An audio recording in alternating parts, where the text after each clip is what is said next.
अंग्रेज व्यापारी, यूरोपीय व्यापारी हिंदुस्तान पधारे, एक क्रम में पधारे और वापस भी गए। लेकिन इन सब में सफलता किसको मिली? सफलता अंग्रेजों को मिली। फ्रांसीसियों ने काफी कोशिश की, लेकिन सफलता अंग्रेजों को मिली। अब हम देखते हैं कि एक एक देश के व्यापारी कैसे हिंदुस्तान आए। सबसे पहले भारत में आने वाले थे पुर्तगाली। जैसा कि यहां पर आप स्क्रीन पर देख रहे हैं, वास्को डी गामा की फोटो है।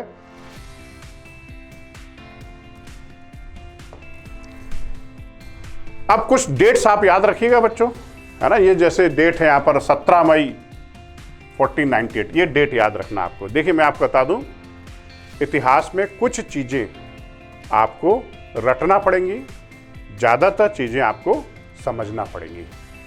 और रटने की, पूरे इतिहास को कभी रटने की कोशिश मत कीजिएगा। एक कहावत सुनी होगी आपने शिक्षा शास्त्र में, हम लोग अक्सर क्लास में विद्यार्थियों को बताते हैं कि हिस्ट्री ज्योग्राफी बड़ी बेवफा। क्या बोलते हैं? हिस्ट्री ज्योग्राफी बड़ी बेवफा, रात को रटे सवेरे सफा। तो विद्यार्थियों, रटने की कोशिश करोगे तो गड़बड़ हो जाएगा, साफ हो जाएगा। लेकिन फिर भी मैं बता दूं, इतिहास में 4 से 5% का हिस्सा है जिसको सिर्फ रटना है। डेट है भाई, युद्ध की तारीख है, वर्ष हैं, कुछ फैक्ट्स हैं, रटना है। लेकिन उतने ज्यादा रटने की आवश्यकता नहीं है, क्योंकि संघ लोक सेवा आयोग और मध्य प्रदेश लोक सेवा आयोग की परीक्षाओं में इतिहास संबंधी प्रश्न कॉन्सेप्चुअल ज्यादा होते हैं, फैक्चुअल कम होते हैं। भले ही फैक्चुअल कम होते हो, लेकिन रटने का पोर्शन सिर्फ 4 से 5% है। आप 90 से 95% उसको समझने की कोशिश कीजिए। ठीक है बच्चों, तो अब हम देखते हैं पुर्तगालियों का आगमन कैसे। देखिए ये तारीख याद रखिएगा, 17 मई 1498। मैंने आपको रास्ता बताया था। इस तारीख को 17 मई 1498 को पुर्तगाली यात्री वास्को डी गामा ने समुद्री मार्ग केप ऑफ गुड होप, ये मैंने आपको अभी नक्शे में बताया था, केप ऑफ गुड होप याद रखना, ज्योग्राफी में काम आ जाएगा, ठीक है ना। केप ऑफ गुड होप, इसको हिंदी में आशा अंतरीप कहा जाता है। अफ्रीकी महाद्वीप का सबसे नीचे का हिस्सा, ठीक है ना। आशा अंतरीप के रास्ते भारत के कालीकट बंदरगाह पर पहुंचकर नए समुद्री मार्ग की खोज की। केरल में इस जगह का नाम अभी भी कालीकट है। अभी कुछ वर्ष पहले कालीकट का नाम बदल करके नया नाम रख दिया गया है कोझीकोड।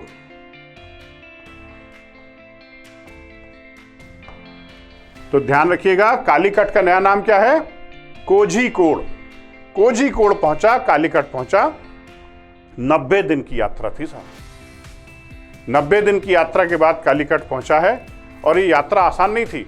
मार्ग में एक वक्त ऐसा आया जब वास्को डी गामा की जहाज पर रखा हुआ पूरा रसद, अनाज, पीने का पानी, सब कुछ खत्म होने की स्थिति में आ गया। मतलब एक वक्त ऐसा है कि अगर 48 घंटे के भीतर वो तट पे नहीं पहुंचे तो वास्को डी गामा और उसके साथियों की पूरी जल समाधि हो जाती। मैं आपको एक रोचक बात बताता हूं, हिस्ट्री में रोचकता बहुत है। वास्को डी गामा उस वक्त के जो नाविक होते थे, अपने जहाज पर कुछ पशु पक्षी पालते थे, विशेषकर कबूतर, कौवे, इनको पाला जाता था। और ये सुबह सुबह डेक से उनको छोड़ते थे। अगर कुछ समय के पश्चात वो कबूतर, कौवे वापस जहाज पर आ जाएं तो समझ जाइए आने वाले 100 नॉटिकल माइल तक कोई द्वीप नहीं है। लेकिन अगर वो वापस नहीं आए तो समझ जाइए आप तट के नजदीक जा रहे हैं। तो वास्को डी गामा बेचारा कबूतर छोड़ते छोड़ते परेशान हो गया।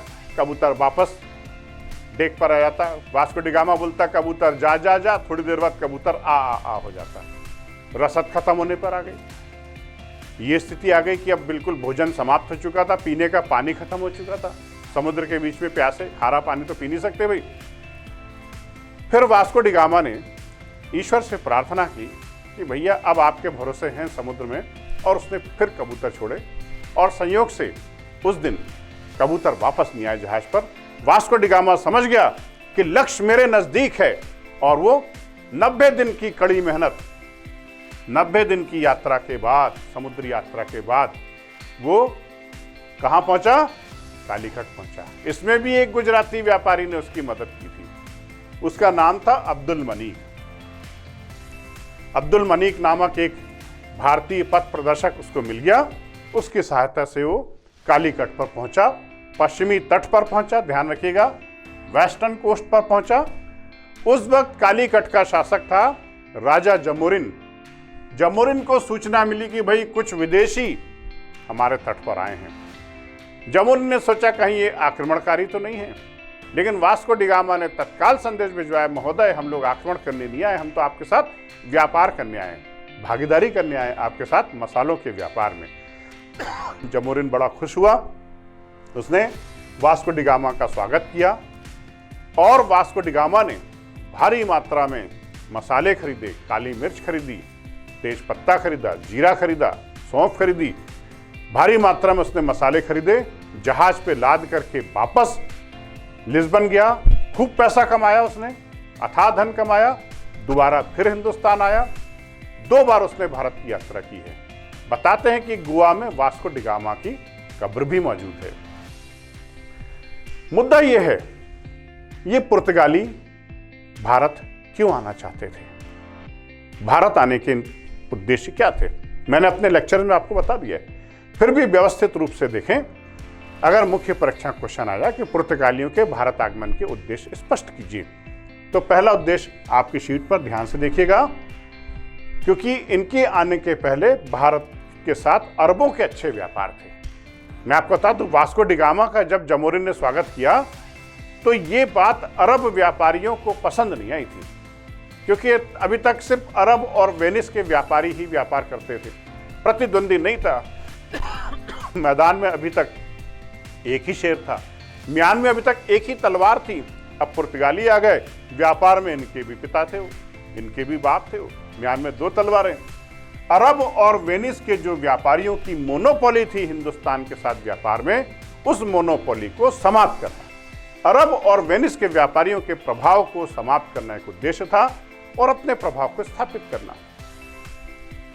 ईसाई धर्म का प्रचार प्रसार करना, ये भी एक उनका उद्देश्य था। क्रिश्चियनिज्म, पूरी दुनिया में ईसाइयत को फैलाना, ईसाई धर्म के मानवतावादी विचारों को फैलाना, ये भी एक उद्देश्य था। तो ये अपने साथ अपने चर्च के पुजारियों को, प्रीस्ट को भी लेकर के आते थे। जैसा मैंने आपको कहा, काली मिर्च और मसाले, यही सबसे बड़ा आकर्षण था कि पुर्तगाली व्यापारी भारत की तरफ खिंचे चले आए। पूर्वी जगत के काली मिर्च और मसालों के व्यापार पर एकाधिकार प्राप्त करना, मोनोपोली ऑन काली मिर्च एंड स्पाइसेस। मैं आपको बता दूं, केरल को भूगोल में गार्डन ऑफ स्पाइसेस कहा जाता है, मसालों का बगीचा कहा जाता है, और आज भी दुनिया के बेहतरीन किस्म के मसाले केरल में प्रोड्यूस होते हैं। और काली मिर्च और मसालों के लालच उनको हिंदुस्तान खींच लाया। 1503 ईस्वी में कोचीन में उन्होंने अपने पहले दुर्ग की स्थापना की, फोर्ट। एक्चुअली जो फोर्ट थे, ये मतलब आप ये मत समझिएगा कि फोर्ट मतलब वहाँ पर अस्त्र शस्त्र रखे जाते हैं, ये व्यापार के केंद्र हुआ करते थे। पुर्तगाली भारत से व्यापार करते तो जो भी परचेसिंग करते थे वो अपने एक स्थान पर ला करके रख देते थे, वहाँ पर उनका सामान रखा रहता था, उसकी सुरक्षा के लिए छोटी सी एक सेना भी होती थी। फिर जब वापस लौटते थे तो अपना पूरा सामान लेकर के वो निकल जाते थे। तो इनका जो पहला जो फोर्ट था वो कोचीन में स्थापित हुआ था। ये बात ध्यान रखिएगा, ये कोचीन फोर्ट 1503 में स्थापित किया गया था। वास्को डी गामा पहला यात्री था। उसके बाद फिर पेड्रो पेड्रो अल्वारेज भारत आने वाला दूसरा पुर्तगाली नाविक था। दूसरा दुर्ग उन्होंने कन्नूर में 1505 में कन्नूर में स्थापित किया। ध्यान रखिएगा, पहला फोर्ट इनका 1503 में कहाँ स्थापित हुआ था? कोचीन में। दूसरा फोर्ट इनका 1505 में कहाँ स्थापित हुआ? कन्नूर में, राइट? हाँ भाई, अब क्वेश्चन ये आता है कि भारत में पुर्तगाली शक्ति का वास्तविक संस्थापक कौन था? भाई वास्को डी गामा तो पहला यात्री था, लेकिन वास्तविक संस्थापक कौन था? तो वो था फ्रांसिस्को डी अल्मेड़ा, प्रथम पुर्तगाली गवर्नर। अब भाई इनका क्षेत्र बढ़ चुका था, तो प्रशासनिक व्यवस्थाओं के लिए एक गवर्नर के रूप में फ्रांसिस्को डी अल्मेड़ा को भेजा। अल्मेड़ा बहुत चतुर चालाक व्यक्ति था। अल्मेड़ा की जो पॉलिसी थी उसको भारत में नीले पानी की नीति कहा जाता है। Blue water policy.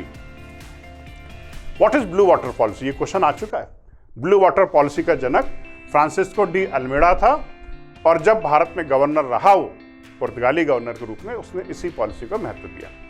देखिए, ब्लू वाटर पॉलिसी का मतलब यह है कि कहा जाता है कि जो समुद्र पे शासन करेगा वो एशिया पे शासन करेगा। अमेरिका के एक बड़े महान सैन्य शास्त्री थे अल्फ्रेड माहन, उन्होंने कहा था जो हिंद महासागर पर शासन करेगा वो एशिया पर शासन करेगा।